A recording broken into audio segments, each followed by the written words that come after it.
Hey all you cool cats and kittens! Yes, I watched it too. Yes, I thought it was hilarious as well as shocking. Couldn't believe it was a real documentary at some times. Well, my name is Antoinette and we have a little bit of a change of scenery for my 5th episode of my vlog series. But I need to fold clothes and I figured I'd kill 2 birds with 1 stone. Those of you out there who know me know just how much I love to fold clothes. Okay, so we are rounding out the end of the 5th week in which we have been socially distancing, and I'm extremely tired.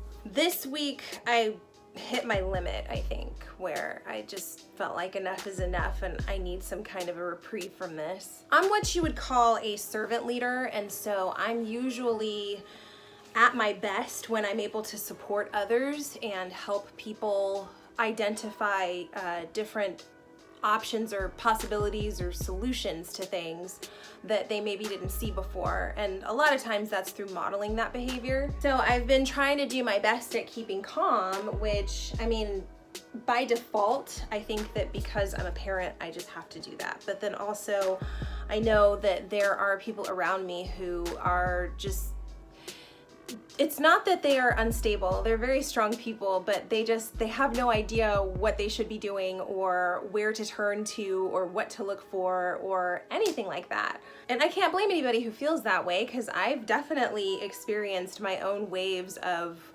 hopelessness, helplessness, like what the heck am I doing? And I have friends and family who thank me for being there like that for them, and you guys, if you only knew how grateful I am to have you. So I just want to be clear in saying that I know that who I am tends to be perceived as someone who is a leader, somebody who's strong and has it all together. I have my weak moments too, and anything that I've done to comfort or bring calm or happiness or joy or anything pleasant to you at this time, I did it because I wanted to, and I'm really glad that I was able to help you. And if you are still looking for help, reach out to me. You know where to find me. I will say that I feel like there's not enough of me to go around. And I realize that the juxtaposition of me switching to this topic from the last one might seem like there's a causational type of relationship there, but that's not what I was going for. You know, right now I'm finding myself really resentful of the fact that there's just so much stuff involved with keeping my child going as far as her studies are concerned. And I knew it was going to be like that because I used to teach. First of all, I taught for 5 years, both on ground, online, and hybrid.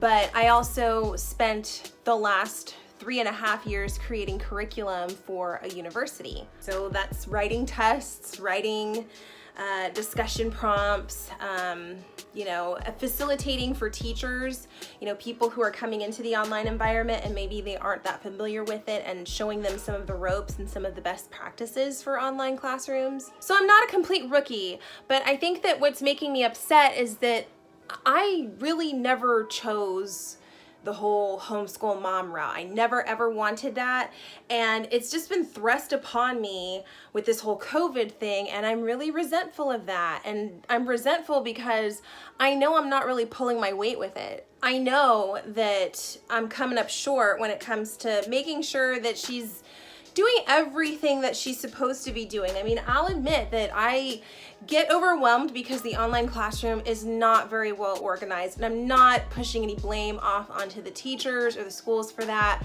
This whole thing happened too fast.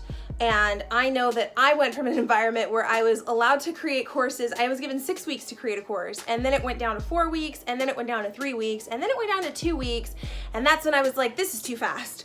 But this was like overnight, that you had to just kind of come up with something and move it along, because there was no pause. Time was continuing to march forward as it does. So I get the requirement. My sheer issue with this, you guys, is that I set my life up in a way where I wasn't gonna have to be a homeschool mom.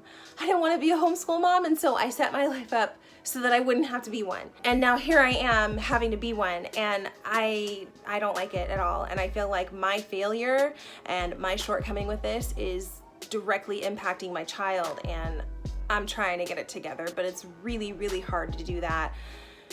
And also look after another child, and also grow your business and figure out what's next on the horizon as you face a pandemic, something that you've never done before. That's why I feel like there's not enough of me to go around right now. You know, it just kind of feels like I had a part of my life that was reserved for home.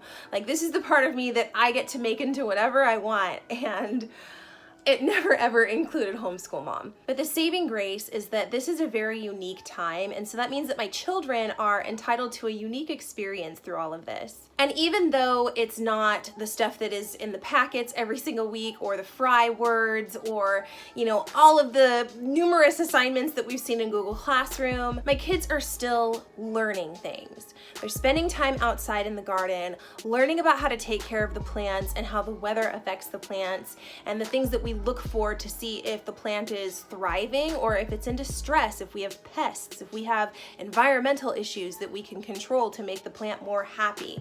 My kids are learning about this, and they're learning a host of other things too: how to cook, how to bake, writing letters to people. They're learning about the directions and how to get around in our town, so that if there's ever any spot in our town, they know how to navigate their way back to our house. So they're learning, and that's what counts right now. Internationally, I am not happy with the racial bias that is becoming more and more apparent through people's behavior. I don't know if you saw this or not. I'll link to it in the description, but over in China, they were trying to reenact segregation. Well, I guess for them, they never really had segregation the way that we knew it here in the United States, but bottom line is there were signs on establishments stating that Black people couldn't come in because somehow Black people are being blamed for the spread of COVID over there. Big surprise. And you know, I will be honest and say that when I first saw all of these things coming out, I think the same day that I saw that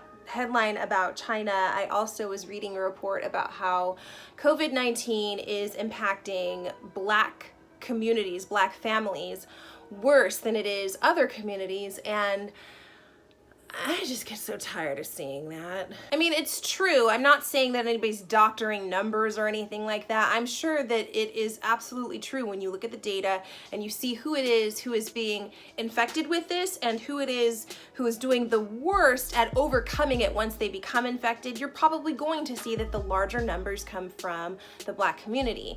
I'm not surprised about that in the slightest. I mean, that's just something that tends to happen with any sort of epidemic or pandemic. But the part that bothers me is it seems like people are always so quick to want to report on these things, but no one's actually taking the steps to do something about that so that we can start to correct these things. And that's what a crisis like COVID-19 does, is it exposes any of the vulnerabilities that might have existed within a system. So I guess my issue is I'm tired of people reporting about how they're improving medical care in inner city areas and how schools are getting more evenly distributed funding across different districts and different zip codes and neighborhoods, so that it's not just the nicer neighborhoods that are receiving the funds and the lower income neighborhoods that are struggling constantly. You know, can we stop talking about all of this affirmative action and all of this equality and stuff like that when every time I look at the Black community, I don't see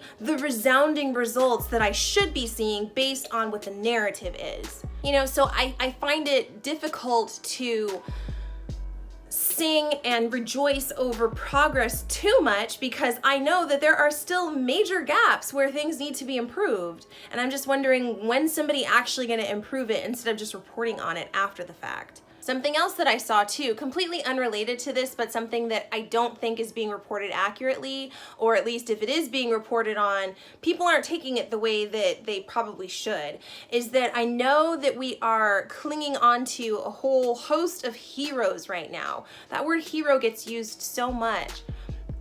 Side note, I was a senior in high school when 9/11 happened, and so I kind of saw the rise of this hero worship, so to speak. And that's not to say that anybody who gives accolades to the military or to first responders, police officers, any of those firefighters, any of those types of people, I'm not saying that they don't deserve praise and thanks. But it just kind of seemed like from there we just snowballed into this, oh, hero, hero, hero, hero, hero, hero, hero. when we have evidence that shows that these people don't always act heroic. Not every single one of them is a hero necessarily. And so it just kind of leads to an abuse of the term, which I can't stand. Words are really big for me, so I don't like it when they just get thrown about in ways that I think are irresponsible or haphazard. But I saw a story on Reddit that actually featured a nurse it said that she was in Brooklyn, but some of the people commenting underneath were saying that no, this picture was taken someplace else. Either way, she was a nurse, and she held up a sign that says, "Please don't call me a hero for going to work. I am a hostage to my job right now." And I was kind of blown away by that, but I could understand where she was coming from. I mean, I've talked to some military people who are like, yeah, when people come up and thank me for my service, you know, it feels awkward because it was just a job. It was a job for me and I got benefits from it and I did it. I mean, yeah, it required a special brand of bravery, but you know, the thank you seems to always kind of hit an awkward note. With certain military people who I've talked to. These are people who served in like Iraq and Afghanistan. But you know, it just seems like we are so busy highlighting heroes right now, and what people are doing is great. First responders, sanitary workers, the people who are stocking the shelves at the grocery stores right now, the people who are bringing out the orders when you order your groceries or you order your takeout food, the people who are working at the gas stations and they have sneeze guards in front of them now to try to protect them. All these people are doing an excellent job and I'm very, very grateful, but I think we should always be grateful for those people. Those people have always been here doing their jobs, doing all of this tireless work that we seem to forget about when it's not right there in our faces. Such as the public school teachers who spend all of this time teaching this material to our children in ways that they can understand it and utilizing the tools in their classroom that they need to enhance the learning and creating environments that are conducive to learning. Because I'll be honest with you, my house, it's not conducive with teaching and learning, okay? I can make a couple of videos in my office, but my house is not a first grade classroom. These roles, these wonderful people who fill these roles and who show up to work even at times like this when they probably really would love to be able to stay home, they've always been important, and I think that we should stop overlooking people and be grateful for more.